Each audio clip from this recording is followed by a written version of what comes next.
6 মে রোজ মঙ্গলবার 4 নং ডিআইটি পুরাতন জিমখানা বিএনপির অফিস প্রাঙ্গণে দেশনেত্রী বেগম খালেদা জিয়া এবং দেশনায়ক তারেক রহমানের সহধর্মিণী জোবায়দা রহমান দেশে ফিরে আসায় এবং তাদের সুস্থতা কামনায় নারায়ণগঞ্জ মহানগর তারেক জিয়া পরিষদের উদ্যোগে দোয়া ও মিলাদ মাহফিল অনুষ্ঠিত হয়। নারায়ণগঞ্জ মহানগর তারেক জিয়া পরিষদের সিনিয়র সহসভাপতি হাজী রাশেদ আহমেদ টিটুর সভাপতিত্বে দোয়া ও মিলাদ মাহফিলে প্রধান অতিথি হিসেবে উপস্থিত ছিলেন নারায়ণগঞ্জ জেলা তারেক জিয়া পরিষদের সভাপতি মোহাম্মদ শিশির খান। বিশেষ অতিথি হিসেবে উপস্থিত ছিলেন নারায়ণগঞ্জ মহানগর তারেক জিয়া পরিষদের যুগ্ম আহ্বায়ক মোহাম্মদ আনোয়ার হোসেন। অন্যদের মধ্যে আরও উপস্থিত ছিলেন নারায়ণগঞ্জ জেলা তারেক জিয়া পরিষদের যুগ্ম আহ্বায়ক মোহাম্মদ তাইজুল ইসলাম, নারায়ণগঞ্জ মহানগর তারেক জিয়া পরিষদের যুগ্ম আহ্বায়ক আনোয়ার হোসেন, সদর থানা স্বেচ্ছাসেবক দলের যুগ্ম আহ্বায়ক জাহাঙ্গীর ব্যাপারী, যুবদল নেতা মোহাম্মদ মহসিন, শরৎ থানা প্রজন্ম দলের যুগ্ম আহ্বায়ক মোহাম্মদ শিবলু আহমেদ, তারেক জিয়া পরিষদ নেতা সাজ্জাদ হোসেন বিপ্লব সহ আরও অনেকে উপস্থিত ছিলেন। পরে দোয়া ও মিলাদে বিশেষ মোনাজাত পরিচালনা করেন কাদরিয়া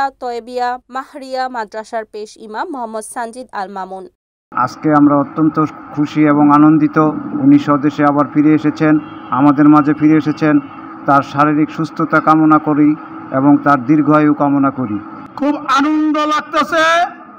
কিসের আনন্দ?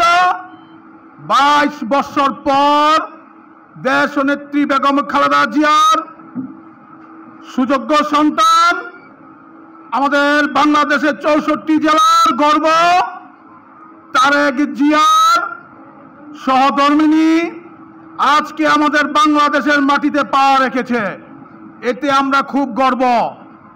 আরেকটি গর্ব হচ্ছে আমাদের দেশনেত্রী বেগম খালেদা জিয়া সুস্থ হয়ে আজকে আমাদের বাংলাদেশে মাটিতে পা রেখেছে। এটা আমাদের একটি গর্ব ও আমাদের আনন্দ।